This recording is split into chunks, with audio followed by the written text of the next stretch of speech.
manggis dan buah pepaya. Rasanya manis sampai bikin ngilu. Saya ucapkan assalamualaikum untuk semuanya. Semoga kita sehat dan berkah selalu. Assalamualaikum warahmatullahi wabarakatuh. Salam sejahtera bagi kita semua. Salam, Om Swastiastu, Namo Buddhaya, salam kebajikan. Perkenalkan, nama saya Isti Oktaviani dengan NIM 2108836 dari Program Studi Pendidikan Ilmu Komputer dari Fakultas Pendidikan Matematika dan Ilmu Pengetahuan Alam, Universitas Pendidikan Indonesia. Sebelumnya, saya ucapkan terima kasih kepada Bapak Daris Hadianto SPD MPD selaku dosen pengampu mata kuliah Bahasa Indonesia yang telah membimbing saya dalam menyusun artikel ilmiah ini. Di sini, saya akan mempresentasikan mengenai artikel ilmiah saya yang berjudul Efektivitas Pembelajaran Kejuruan Secara Daring untuk Meningkatkan Hard Skill Siswa di Jurusan Teknik Komputer dan Jaringan. Penelitian ini dilatar belakangi oleh adanya kemajuan ilmu pengetahuan dan teknologi informasi komunikasi di era 4.0 yang memberikan kemudahan bagi kita semua. Salah satunya yaitu di bidang pendidikan. Namun, kondisi seperti ini mengharuskan pendidik dan peserta didik melakukan pembelajaran dari rumah atau pembelajaran daring dengan menggunakan media gawai ataupun laptop. Ini tercantum dalam Surat Edaran Menteri Pendidikan dan Kebudayaan Nomor 4 Tahun 2020 dan didukung dengan pembahasan perihal pedoman pelaksanaan belajar dari rumah selama kondisi COVID-19 yang tercantum secara rinci dalam Surat Edaran Sekretaris Jenderal Nomor 15 Tahun 2020. Salah satu sekolah yang mengimplementasikan perihal ini yaitu Sekolah Menengah Kejuruan, di mana sekolah menengah kejuruan itu lebih fokus kepada praktik dibandingkan teori. Tujuan dari penelitian ini adalah yang pertama untuk mengetahui efektivitas pembelajaran kejuruan secara daring di TKJ, yang kedua untuk mengetahui karakteristik hard skill yang dimiliki peserta didik meskipun dilakukan secara daring, dan yang ketiga solusi untuk mengatasi hambatan pembelajaran teori kejuruan yang dilakukan secara daring. Adapun metode penelitian yang digunakan dalam artikel ilmiah ini yaitu metode eksperimen, di mana dengan desain eksperimen murni. Desain ini mengelompokkan antara kelas eksperimen dengan kelas kontrol, di mana kelas eksperimen ini mendapatkan perlakuan secara daring dan kelas kontrol tidak mendapatkan perlakuan secara daring atau mendapatkan perlakuan secara luring. Instrumen yang digunakan dalam penelitian ini adalah pretest dan posttest dengan menggunakan media Google Form. Adapun partisipan dalam penelitian ini adalah siswa di jurusan Teknik Komputer dan Jaringan SMK Negeri 1 Pacet tahun ajaran 2021-2022, di mana kelas 10 TKJ sebagai kelas eksperimen sebanyak 5 orang dan kelas 12 TKJ untuk kelas kontrol sebanyak 5 orang. Rentang usia dalam penelitian ini yaitu sekitar 15-17 tahun. Adapun teori yang akan saya bahas dan saya paparkan yaitu yang pertama mengenai efektivitas pembelajaran secara daring untuk meningkatkan kemampuan hard skill siswa di jurusan Teknik Komputer dan Jaringan.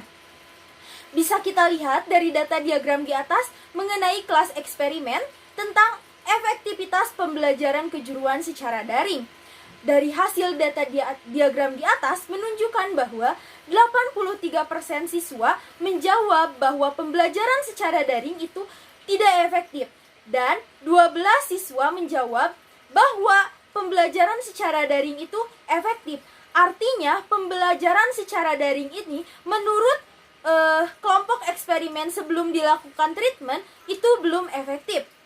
Mari kita lihat ke data diagram di atas mengenai hasil setelah dilakukan treatment, di mana 90% siswa menjawab bahwa pembelajaran secara daring itu efektif dan 10% menjawab bahwa pembelajaran secara daring itu tidak efektif. Artinya, pembelajaran secara daring ini meningkat setelah dilakukan treatment menjadi lebih efektif. Baik, kita beralih ke kelas kontrol, di mana terlihat dari data diagram di atas menunjukkan bahwa 55% siswa menjawab pembelajaran secara luring itu efektif, dan 45% siswa menjawab pembelajaran secara luring itu tidak efektif. Artinya, sebagian siswa menjawab bahwa pembelajaran secara luring itu sudah efektif, dan sebagiannya lagi belum efektif. Oke, kita beralih ke setelah dilakukan treatment, di mana siswa menjawab 100% pembelajaran secara luring itu efektif. Artinya, seluruh siswa menjawab bahwa pembelajaran secara luring itu sudah efektif.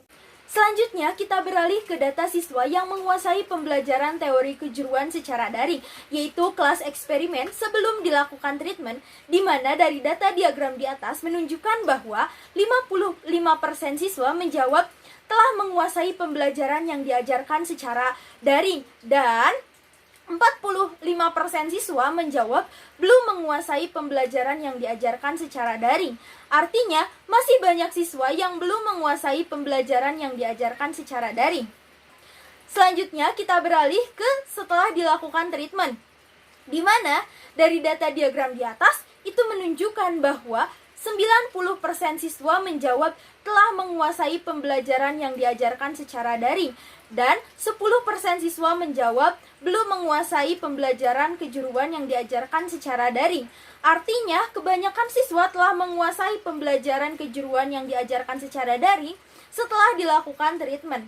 Selanjutnya, kita beralih ke kelas kontrol, di mana dari data diagram di atas, siswa sebelum dilakukan treatment, yaitu 55% siswa menjawab bahwa sudah menguasai pembelajaran yang diajarkan secara luring, dan 45% siswa menjawab belum menguasai pembelajaran yang diajarkan secara luring. Artinya sama seperti kelas eksperimen, bahwa siswa belum menguasai pembelajaran yang diajarkan secara luring.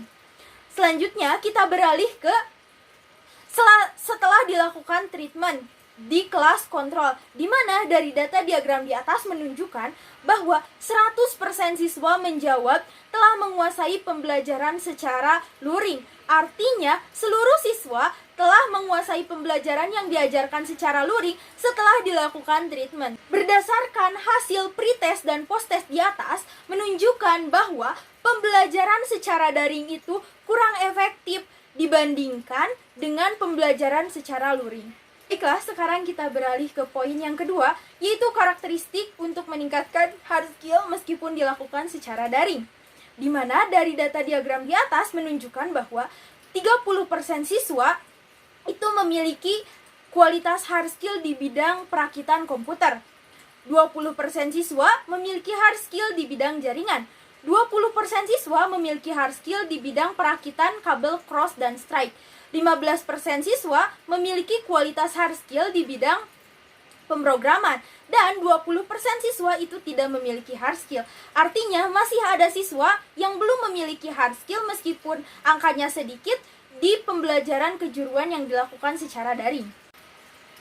Hard skill di jenjang sekolah menengah kejuruan itu sangat diperlukan karena untuk mempersiapkan diri memasuki dunia kerja, yaitu dunia industri dan dunia usaha. Pembahasan yang ketiga yaitu mengenai solusi untuk mengatasi hambatan pembelajaran teori kejuruan yang dilakukan secara daring di sekolah menengah kejuruan, yaitu di teknik komputer dan jaringan, di mana hambatan-hambatan yang dimiliki oleh siswa diantaranya dapat kita lihat dari diagram di atas, yaitu 50% siswa menjawab bahwa hambatan yang dialaminya yaitu mengenai device yang tidak memadai. Kemudian 25% siswa menjawab karena jaringan yang tidak stabil. 10% siswa menjawab bahwa pembelajaran atau penjelasan yang dilakukan itu tidak disertai dengan video. Dan 15% menjawab bahwa pembelajaran yang dijelaskan secara guru itu berbelit-belit. Artinya, kita harus mencari solusi. Solusi yang saya tawarkan diantaranya yaitu guru itu atau pendidik harus menggunakan desain yang sederhana untuk memudahkan siswa memahami dalam pembelajaran kejuruan. Yang kedua itu yaitu dalam personal, yaitu Peserta didik dan pendidik itu harus mampu berinteraksi dengan baik seperti dilakukan pembelajaran secara luring atau di kelas. Dan yang ketiga itu, pelayanan yang diberikan cepat dan sigap dalam merespon sehingga kebutuhan siswa dan pengajar itu dalam mengelola bisa disempurnakan. Kesimpulannya, penelitian ini berfokus untuk mengetahui efektivitas pembelajaran produktif yang dilakukan secara daring guna meningkatkan kualitas hard skill yang dimiliki oleh siswa di jurusan Teknik Komputer dan Jaringan. Hasilnya, pembelajaran produktif yang dilakukan secara daring itu kurang efektif dikarenakan oleh beberapa faktor yang menghambat. Solusi yang ditawarkan yaitu pendidik harus menggunakan metode yang sederhana dengan interaksi yang baik dan juga harus sigap jika peserta didik ada keluhan. Demikianlah presentasi dari saya, membajak sawah ketika hujan. Mohon maaf bila ada kesalahan. Wassalamualaikum warahmatullahi wabarakatuh.